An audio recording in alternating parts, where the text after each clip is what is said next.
Today I'm going to be reviewing the r/childfree subreddit. Just a quick note before we get into it. I apologize if you can hear a buzzing or a humming noise in the background. It's for my fish tank's bubbler, and I considered turning it off, but I really don't want to do that to my fishes. They're having a pretty good time right now, so we're just gonna have to deal with it. So what even is child-free, and why is there an online community for it? Child-free really has to do with the personal choice, an active decision, or even that want to not have kids.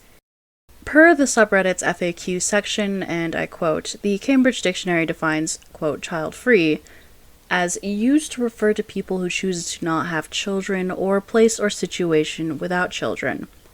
The Collins Dictionary also insists on the voluntary aspect of the childless state, child-free, or making a positive choice to not have children.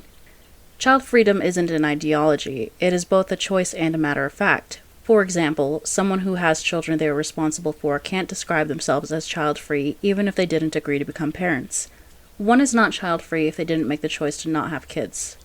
That being said, it seems that individuals have their own definition of the word child-free and will draw individual lines in the sand for different criteria. It doesn't affect the accepted dictionary definition of the word, but it can color a conversation. Per the definition on the subreddit, child-free is most often described as not having any children under your care and also not having any intention or desire to have your own children. An important distinction to make is the difference between being child-free and being childless. Child-free is very much a deliberate choice for oneself, whereas childless is often associated with a desire accompanied by the inability to have a child. These circumstances may be medical, financial, or personal in nature. For the sake of this video, it is important to understand and remember this distinction because otherwise, it is very easy to misunderstand a lot of this community. With that in mind, let's go ahead and get into the first post.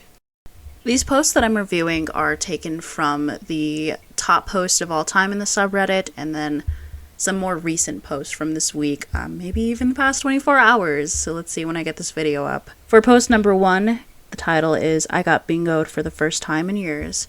Similar to the distinction between being child-free and childless, it is important to understand some of the terminology used on the sub.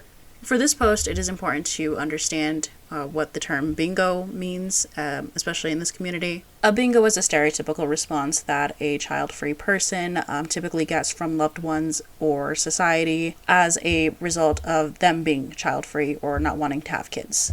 Okay, so with that definition, let's get back to this post. Title is I Got Bingoed for the First Time in Years. It wasn't a family member, they all know better. This was a casual friend I met during the lockdown. Him. Who's going to take care of you when you're older? Me. Do you have kids? Him. Yeah, 3 of them. Me. Are they going to take care of you? Him. Yeah, they... Long pause. Yeah. One of them for sure. The other 2, probably to maybe. Me. Maybe in a few years I'll peel one of your kids off from the herd and guilt them into it. So I have a couple of thoughts on this, actually. First off, it's a little rude to try and pressure someone into having children. I feel like that's a pretty big life decision to try and just sway in like your average or your everyday conversation. Although the OP's response or telling of this story is pretty snarky, I feel like the snark is well deserved in this case. As many of you may know, it's not always a guarantee that children will go on to take care of their aging parents in the future. I feel like it's an important thing to consider when you are planning for your later stage of life or your end-of-life care. One of the top comments that stood out to me is the following. Even if I had kids, I wouldn't have them to take care of me when I'll get old. You know why? 'Cause kids aren't my employees or my slaves. They're not part of my startup or my prisoners. I also enjoy this one. Have you tried, quote, are you taking care of your parents? How are you planning their retirement? Are you buying a bigger house to fit your parents and children according to their needs? I feel like both responses are pretty much warranted. You know, if you ask a rude question, don't be shocked if you get a rude or snarky response. Those who pressure others into having children under the guise that children will take care of you when you are aging, they fail to consider the possibility of not being cared for by their own children. On that note, friends watching, if you do plan on caring for someone when they are older, whether it be a grandparent, parent, or even a family friend, please have a serious conversation about their wants and your wants for the future. Having this important discussion ensures both parties are on the same page, and it can prevent a lot of future headache. Post number 2, titled, Child Fees Should Be a Thing and Dogs Should Be Free. Biggest scam ever. Apartments charging pet fees but not children fees. My cat literally lays on a blanket all day while I can literally hear children beating on the walls. Okay, so this may be a controversial opinion, but I kind of agree to an extent. Just to be clear, I do not agree that there should be no pet fees. What I would suggest maybe are instead fees or deposits based on each person in the household. That's not a thing where I live, so I don't know if that's like already a practice implemented somewhere. I'm actually not mad about pet fees. Where I live, legally they can't deduct from the pet deposit unless there is proof that the damage to the apartment or whatever house is caused by one of the pets. So my apartment that I had previously, our dog didn't have too many issues, and it was fairly easy to make sure everything was clean before we left, but we got the entire pet deposit for sure because they couldn't touch that money. He did no damage to the apartment.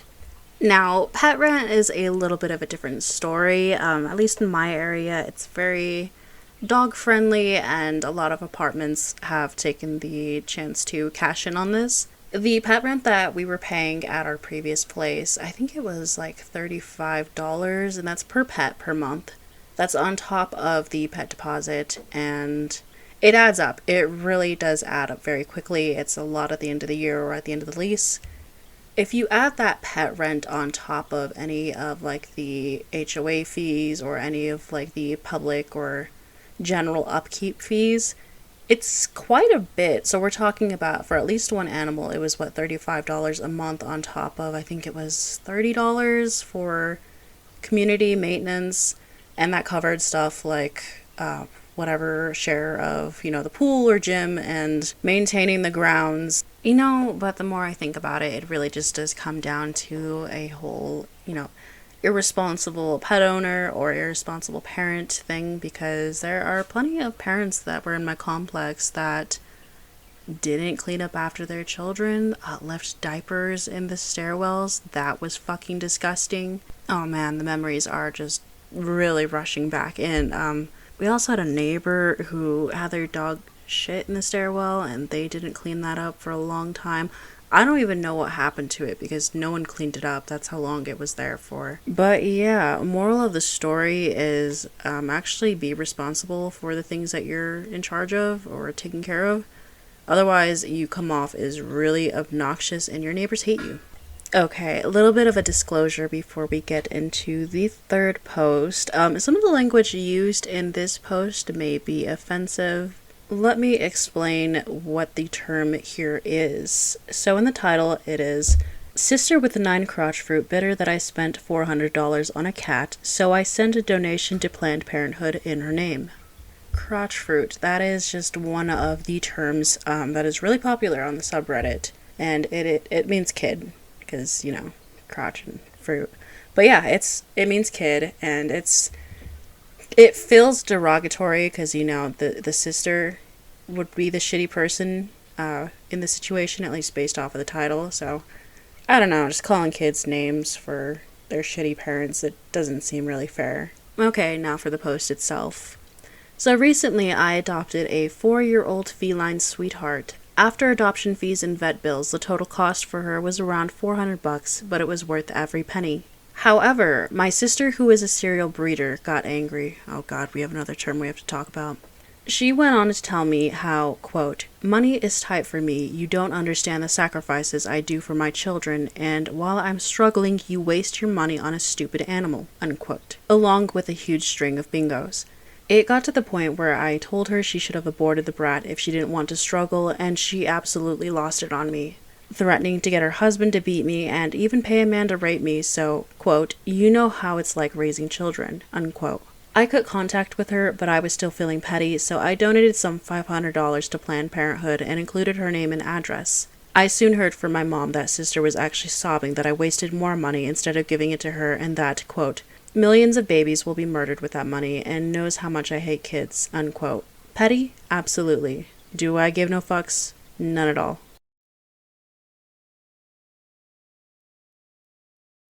I'm a little bit torn on this one. I still am a firm believer that if a child has some shitty parents, you should not be taking out any of that anger on the child. Calling the kid a brat is a little uncalled for because clearly they have a horrible mother. And I feel like that's out of the kid's hands. It's not their fault. However, for the mom or the sister, there are a lot of words, there's a lot of terms that could be used to describe her. Someone that wishes something as serious as a sexual assault on someone else, especially their own sister, that is a very special kind of person, and she doesn't deserve the help. What OP said back about wishing that her niece or nephew would have been aborted, that is 100% harsh. But again, I don't think it's necessarily uncalled for, especially, especially after the comment about wishing she was assaulted. I don't know. So, moral of the story is this family sounds pretty fucked up. It sounds dysfunctional, and you don't have to spend time with dysfunctional family if you don't want to. So I think that's going to conclude this little session of reviewing the child-free sub. I'd say the main takeaway for these 3 posts is, people who do identify as child-free definitely are pressured by others, and sometimes that pressure is like really vile and hurtful, going as far as wishing harm on your loved ones or who you would say that your loved ones are. I don't know if they're really your loved ones if you're wishing they'd get, assaulted. On the other hand, we have this side of the online child-free community that has a reputation for being bitter and snarky and even toxic at times. None of these posts that I shared today I would consider overly toxic or even problematic. It really comes down to, I think, this community or the people in the community having dealt with the pushback from loved ones in society for so long, and it really does seem a bit defensive. Justified or not, it does not excuse them using language such as crotch fruit or breeder or the other many terms that I have seen used on the sub that I do not even feel comfortable using because it's gross. I feel like it's dehumanizing, and again, just focus on the shitty parents, leave the kids out of this. They didn't ask for anything. Yeah, I'm gonna say that concludes our very first review of the child-free subreddit. I will try and make this a weekly thing, just because there's so much new content, weekly. And it would be interesting to have discussions about the subreddit with people who aren't actively involved in it. I have some very mixed feelings about the sub, and if you criticize the sub, there tends to be a bit of a hive mind. People definitely do get defensive. It's just not a good time. That's probably like something for a future video. But let me know what you think, and are you child-free? Do you want kids? Do you have kids? What do you think of the names or nicknames Breeder and Crotch Fruit? Let me know in the comments and let's have a chat about it. Thanks for watching, stay safe, and have a good one.